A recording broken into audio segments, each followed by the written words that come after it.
잠이 모자라면 두뇌나 몸이 오랫동안 버틸 수가 없다. 수면 부족의 원인은 여러 가지. 다 스트레스나 일시적인 문제일 수도 있지만 만성적으로 수면 부족 증상이 나타난다면 다른 원인을 고려해봐야 한다. 3개월 이상 잠을 잘 자지 못하고 삶의 질에까지 영향을 미치고 있다면 이 글을 집중해서 잘 읽어본다. 가장 중요한 것은 문제의 근원을 찾는 것이다. 때때로 만성적인 통증, 우울증이나 수면 무호흡증 또는 일로 인한 생체 리듬의 변화 등이 잠을 자기 어렵게 하지만 치료할 수 있다. 그저 앉아서 치료되길 기다리고만 있을 수 없다. 만약 하루에 3시간 이상을 계속해서 잘 수 없는 날, 이 며칠간 계속된다면 전문가와 상담해보는 것이 좋다. 수면 부족은 불치병이 아니지만 삶의 질을 낮추고 특정 질병을 경고하는 증상일 수도 있다. 의외일지 모르지만 몇몇 수면장애는 많은 질환의 근원이 된다. 이번 글에서는 잠이 모자랄 때 생기는 생물학적 반응을 자세히 살펴보도록 하겠다. 잠이 부족하면 생기는 결과 건강하게 살려면 하루에 최소한 8시간 잠을 자야 한다는 말을 여러 번 들어봤을 것이다. 60대와 20대의 필수 수면 시간이 다르듯이 사실 나이마다 또 개인별로 하루에 필요한 수면 시간은 다르다. 전국수면협회에서 26세에서 64세는 밤에 7시에서 9시간 수면을 취해야 한다고 주장한다. 64세 이후에는 조금 더 적게 자도 괜찮다. 아이들은 9시간 1시간 정도 잠을 자야만 성장 호르몬들이 자기 할 일을 다 할 수 있다. 그러나 몸이 제대로 기능하기 위한 최소한의 수면 시간은 바로 6시간이다. 수면 시간이 불충분하면 몸의 치유 기능이 제대로 작용하지 못할 뿐만 아니라 뇌의 기능도 떨어지며 림프계의 체내 독소 제거 기능도 방해받는다. 다음에서 수면 부족의 주요 생물학적 결과를 살펴보자.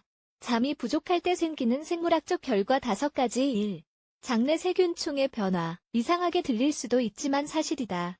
스웨덴 웁살라 대학의 과학자들은 장기간 잠을 자지 않으면 장내 박테리아의 종류를 줄게 한다는 사실을 발견했다.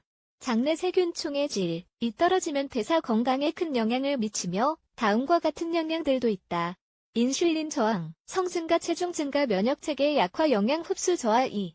당뇨병 잠이 부족하면 포도당, 내성에 영향을 미친다는 사실을 꼭 기억한다. 당뇨병을 유발할 수도 있다. 보통 나이 든 사람들이 영향을 받는다. 과체중이나 밤에 6시간 미만 자는 사람들도 수면 부족으로 당뇨병에 걸릴 수 있다. 3. 심장 건강 매일 필요한 수면 시간보다 3시간을 덜 자면 심장에 심각한 영향이 있을 수 있다. 3달 동안 거의 4시간에서 5시간씩만 잔다고 생각해보자. 스스로는 충분히 잔다고 느낄 수 있지만 몸의 생각은 다르다. 잠이 부족하면 긴장감이 증가한다. 대사를 변형해서 인슐린 저항성이 생긴다. 또한 염증이 잘 생기고 심장 근육이 단단해져 더 큰 스트레스를 받는다. 수면 부족은 여러 연구가 말해주듯이 심장에 무서운 적이다. 4. 정신건강에 영향. 수면 부족의 영향을 아는 대만성적인 수면 부족까지 걸릴 필요는 없다. 단기간의 수면 부족도 주의력, 대응력, 집중력에 영향을 미치기 때문이다. 잠을 충분히 자지 않으면 기억력이 크게 영향받는데 결국 삶의 질까지 영향을 미친다. 다수의 의료 연구에 따르면 대화 유지나 간단, 한 문장 기억, 쉬운 문제 풀기 같은 일상 활동들까지 잘 못하게 된다. 5. 불안감 증가. 수면 부족과 불안감은 파괴적인 악순환을 생성한다. 스트레스와 불안감은 수면 질에 영향을 미치고 만성이 되면 상황은 더 악화한다. 몸과 마음은 밀접하게 연관이 되어 있으니 주기적인 수면 부족은 내적 균형을 무너뜨리며 스트레스를 심해지게 한다. 주저하지 말고 도움을 요청하자. 전문가에게 상담하여 잠을 푹 잘 방법을 찾자. 때때로 모든 문제의 해결책은 훌륭한 밤잠에 달려있다.